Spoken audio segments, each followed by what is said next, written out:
Hi, welcome to Dice Control Dojo. I'm Phil and I practice every day and share my tips so we can all get better at the casino. Join me today. We're 9 10 days days. out. I am super excited. I can't wait for the casino, and we're talking today about spin. So, yesterday we were talking a lot about the angles, whether you have a high angle or a low angle.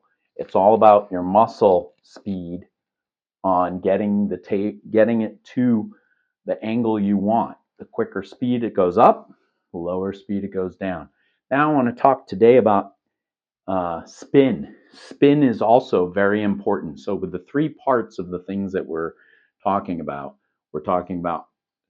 angle, and then the second part is spin, and then we'll talk about more tomorrow. But today I'm talking about spin. And with my new throw, and what I'm able to do is increase or decrease the spin based on what the table surface will do. So for me, my perfect throw, I want like a back spin of one or two turns. So as you can see, come in at a 30 something degree angle. I want it to backspin like 2 times before it lands. That's the ultimate thought. And when I'm trying to get it into that box that we practiced the other day, that's kind of how it ends up being for the perfect throw for me. And I can just see a couple spins and then it sits. Now, if you have different surfaces, if you're thinking, once again, I do my 5 throw at the beginning just to see how the table is.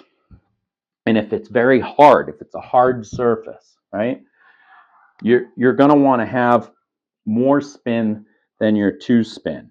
So with my type of throw, I don't know how you throw, but in my set of throwing, if I change the angle of my dice and it's not going perpendicular to me, it's not a 45-degree angle, if I go in a little different of it, I can make it spin greater. See, it'll do 4 or 5 spins, or I can do a knuckleball and I can go in the opposite direction on that 45-degree angle, and I can just turn it like this, and then it's like a knuckleball. It barely turns over 1 time. So that's why I love my new throw, because I'm not doing anything different. I'm not twisting with my wrists. I'm not forcing anything. My throw's the exact same for the spin, except for just how I position the dice in my fingers. So that is just genius, and I really give a lot of credit to my coaches for teaching me this move, because it is fantastic to be able to, if I want to go low and slow and I want to put a little more spin on it, I don't have to do anything but change the degree angle on my fingers. So a general up and down 45-degree angle. Here we go. Once again, it's resting on there. I got a nice line, and if I focus in on this, this is all about moving it this way.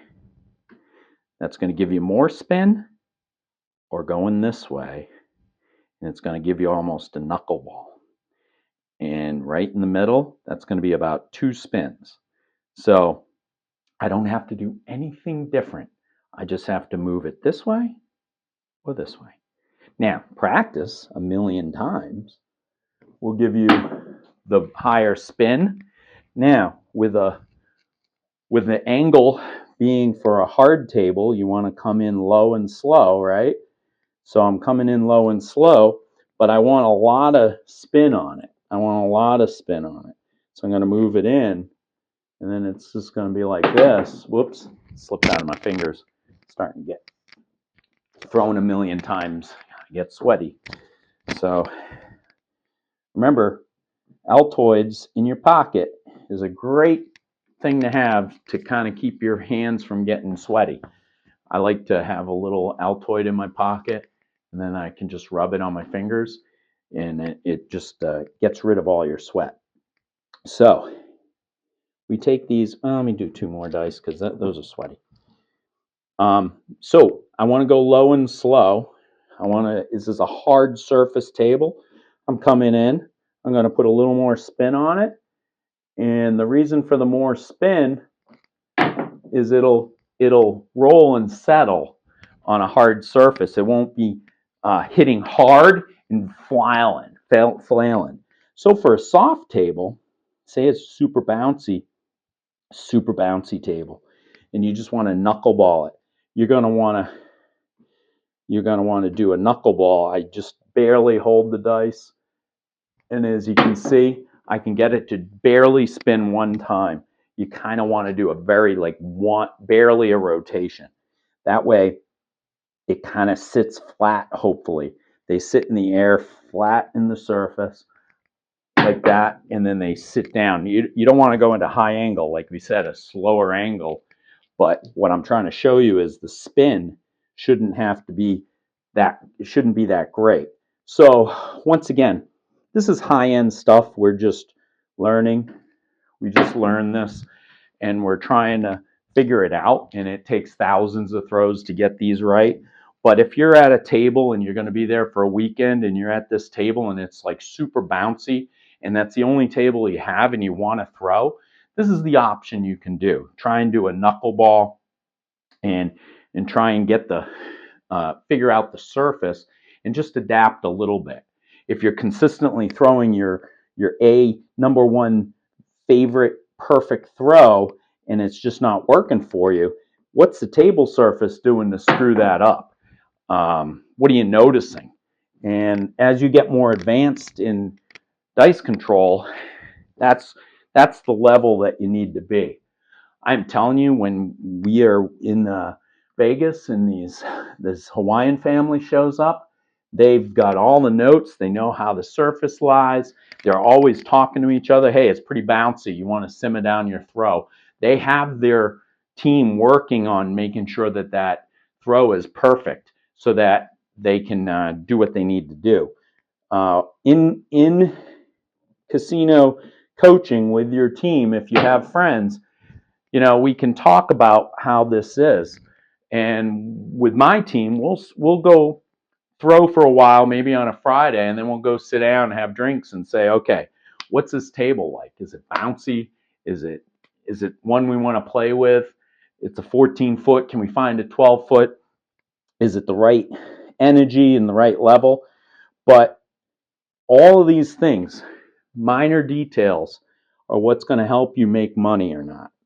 So I want to make sure you don't do what I'm doing and start, if you're new at doing this, start tweaking your throws and that. But if you're more advanced and more comfortable with your throws and you're able to see a surface, I'm just trying to say the spin is important. In a perfect throw, 2 times back is perfect. But if it's a hard surface, you want more spin, come in at it at a lower angle. And if it's a soft table, you want to knuckleball it. You want to have just barely a one spin to have it land, so it's not flying all over the place. So join me tomorrow. We're going to talk about landing zones. So the 3 parts to this is your angle, right? Your spin. So we learned how to put the angle. It's the upper body.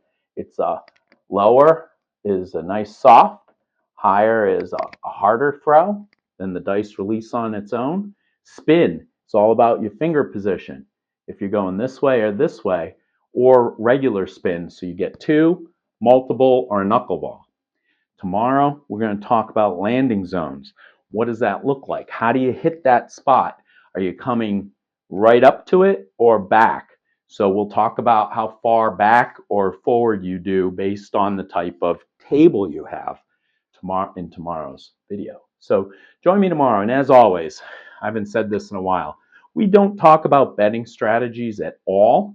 But what we do talk about is different things every day that will help you throw for a long, long time.